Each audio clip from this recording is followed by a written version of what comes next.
Today I begin a new series, very unusual subject. It's on the subject of jealousy. We know about the fruits of the Spirit: love, joy, peace, long-suffering, gentleness, meekness, faith, self-control. But that is in opposition to the works of the flesh that Paul talks about when he refers to discord, hatred, witchcraft, and jealousy. Jealousy, I think we could say, is the sin nobody talks about. The case can be made that jealousy is what was behind the crucifixion of Jesus. And we're going to spend some time, not just today, but over the next several weeks, I suspect, on a subject. I call it the elephant in the room sort of thing. What everybody is aware of, but you don't talk about. And I think jealousy is the sin nobody talks about. They don't want to admit to it. They would deny it. But here's what Shakespeare said many years ago. "Oh, beware, my lord, of jealousy. It is the green-eyed monster." Or here's a quote I think is very interesting from Lord Byron. He said, "Yet he was jealous, though he did not show it, for jealousy dislikes the world to know it." And then I read something in the Sunday Times. I won't say who said it, but it's very close to the bone. Here's what he said: "When a friend succeeds, a little something in me dies."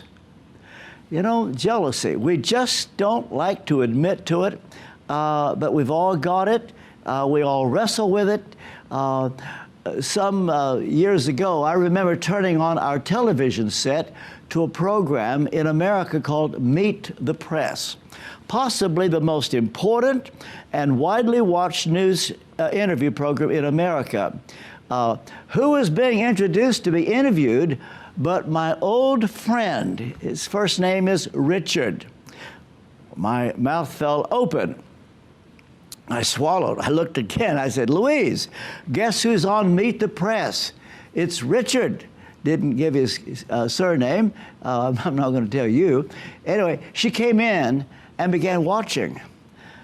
I said, I will never be on Meet the Press. I said to myself, on the other hand, why should I be? My views aren't important. His are. But why wasn't I excited that my friend Richard has become a national figure? Should I be rejoicing that my old Oxonian friend, we were in Oxford together at the same time, is being sought after on most important news programs in the United States?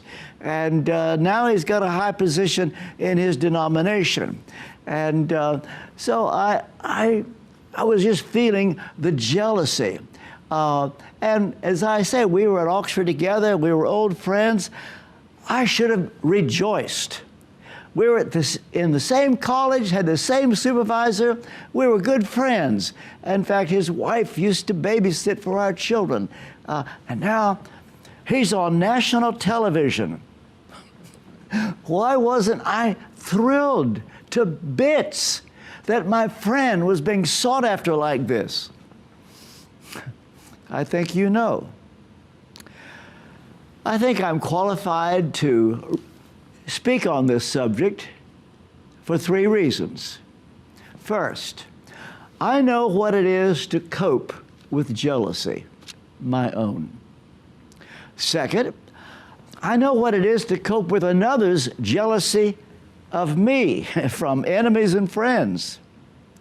And third, I know what it is like to make other people jealous, hopefully unwittingly, and then cause them to have to cope with jealousy toward me. It's embarrassing to admit that you're struggling with your own jealousy.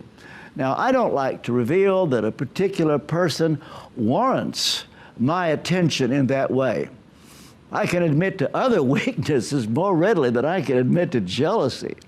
But speaking on this, which I'm going to do for the next several weeks, I have probably taught myself a lot.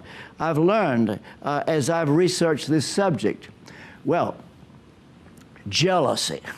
You could say like the second coming. Comes in a moment when you least expect it. For example, one evening back in 1994, while we were waiting for our food to be served in a Chinese restaurant in London's Soho, a friend of mine, Charlie Colchester, he had been church warden of Holy Trinity Brompton, and said to Lyndon Bowering, my other friend, and me, he just spoke up and said, have you guys heard about what is going on at HTB? No? What do you mean? Well, he said, a most unusual move of the Holy Spirit has descended on our church, Holy Trinity Brompton. And he began to describe extraordinary things. He said to us, what do you make of this? I was not blessed. I mean, I wasn't happy. I should have been, I wasn't.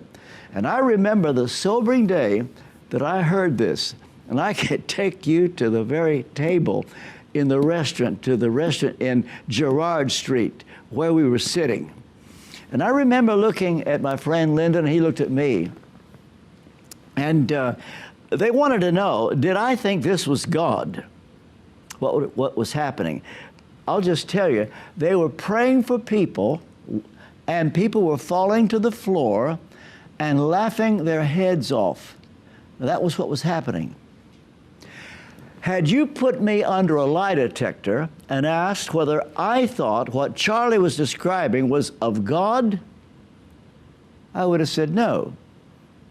I didn't want it to be of God. I mean, I find this repulsive. And the main thing, however, was that if it really was an outpouring of the Holy Spirit and absolutely from God, it would have come to Westminster Chapel first. You know what? I looked for every reason not to believe in this. And yet I had a deep-seated fear. This is of God. Well, the truth is, I was jealous. How could God do this? I took it personally. Why would God visit Holy Trinity Brompton with an outpouring of the Holy Spirit? What had they done to deserve this? For example, I say to myself, had the clergy at HTB put themselves on the line as I had done at Westminster Chapel? How many leaders from HTB were out on the streets giving out tracts to tramps and tourists? I was. Why would God visit an Anglican church? I said, well, Church of England is apostate. That was my reasoning. Would God actually affirm these privileged Etonians with their posh British Sloane Square accents, who in central London really had borne the heat of the day? Not them. We had borne the heat of the day. I'm thinking of a verse in Matthew chapter 20, verse 12. Well, I said, we deserve it. We at Westminster Chapel, we had gone through it. How dare, after all that we have done, here was what I thought, that God is going to do a work in the world, and if you get the whole globe, where is it going to happen? You point your finger down to Britain, then you narrow it to London, then you narrow it to central London, and it comes to Buckingham Gate, Westminster Chapel. That is what I thought. I thought that if a great move of the Spirit comes to London, it will come to Westminster Chapel. Well, I'll tell you, the following Sunday, I publicly cautioned all the members at Westminster Chapel that what was going on in certain places, they all knew what I meant. I said, it's not of God. That's what I said publicly. It is not of God. Guess what? I was wrong. I've explained this in one or two of my books, and I have described what actually changed my mind. And sometime later, I publicly climbed down at Westminster Chapel on a Sunday morning and affirmed that what is going on at Holy Trinity Brompton is of the Holy Spirit. Wasn't easy, but I knew it was, and I had to do it. If I had any integrity at all, I had to do it. And I've been criticized a lot over the years, and I still get it. I still get it. This move of the Spirit is what later became known as the Toronto blessing. We didn't know how big it was going to turn out to be. But that was, at the moment, it was just right there in London. But you know what? That morning, we prayed for Sandy Miller and the people there. And the amazing thing is, over the next several months, Holy Trinity Brompton became like a sister church to Westminster Chapel. Sandy Miller and I became good friends. Nikki Gumbel and I became good friends. You know, how thankful I am that God did not judge me for my jealousy and hasty comments. We have a gracious God. He knows our frame. He doesn't forget that we are dust. I think that's my favorite verse in my favorite Psalm, 103, verse 14. You know what? I look back, I might have missed entirely what God was doing, all because I was upset that God visited another church and not us. I mean, I had preached for years the sovereignty of God. I will have mercy on whom I will have mercy. I will be gracious to whom I will be gracious. And I used to say, what if revival comes to All Souls, Langham Place, but not Westminster Chapel? Would we affirm it? What if revival comes to Kensington Temple and not Westminster Chapel? Would we affirm it? You see, I never thought I'd have to do that. God did pick another church. He didn't visit us with revival at Westminster Chapel. I wanted it more than I wanted anything in the world. That was what I lived for. But God chose someplace else. And He has a right to do that. He is God. He is sovereign. Now, here's what I want to say today. Jealousy is an easy thing to fall into. This is partly because it plays into our insecurity. Like it or not, we are all insecure. You know, I will never forget the first time I attended a reception at Oxford with the Faculty of Divinity and fellow research students many years ago. We came to England originally. Those who don't know, they say, how did you come to Westminster Chapel? We came to England to study at Oxford, and eventually I was invited to preach at Westminster Chapel.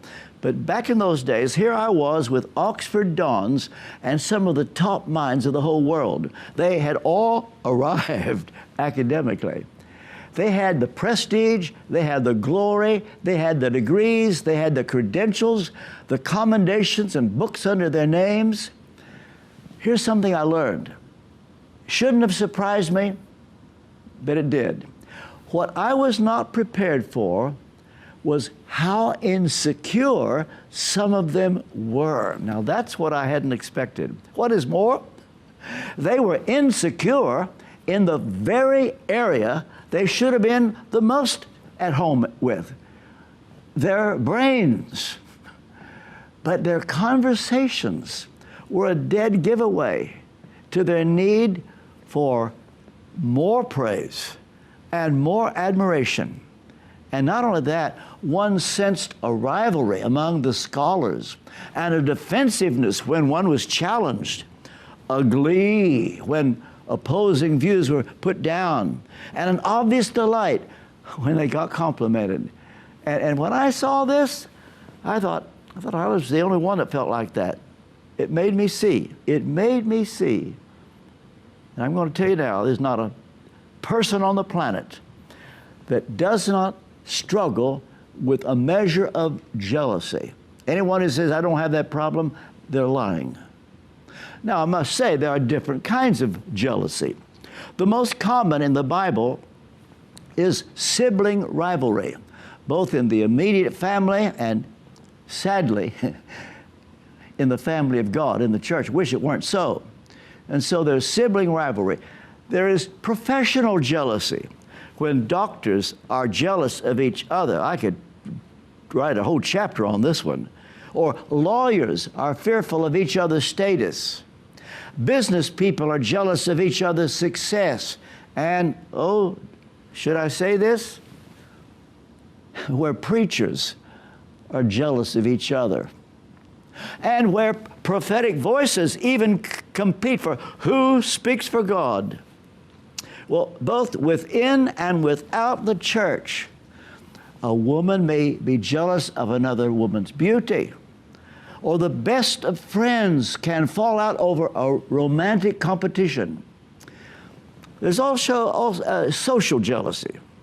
When one wants to be seen at the right parties or on the social page of newspapers, there's political jealousy, where one's rival is a threat to his or her personal influence, charm, and power.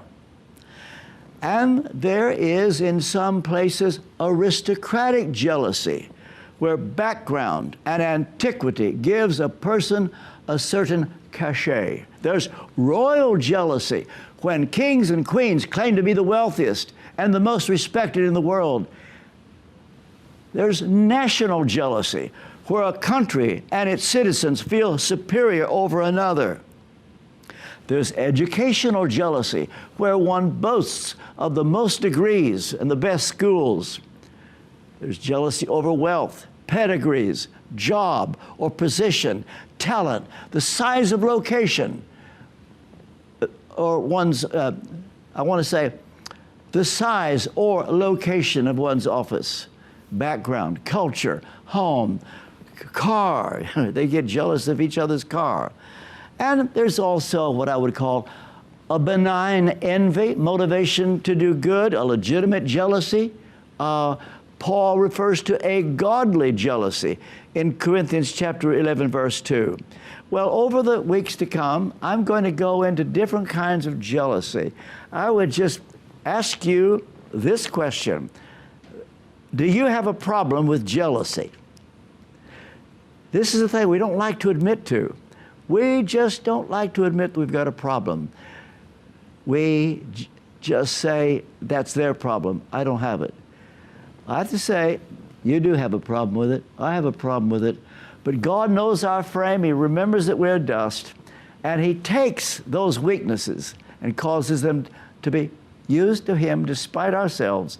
All things work together for good to them that love God, to them who are called according to His purpose. Well, more on this next time. Until then, God bless you.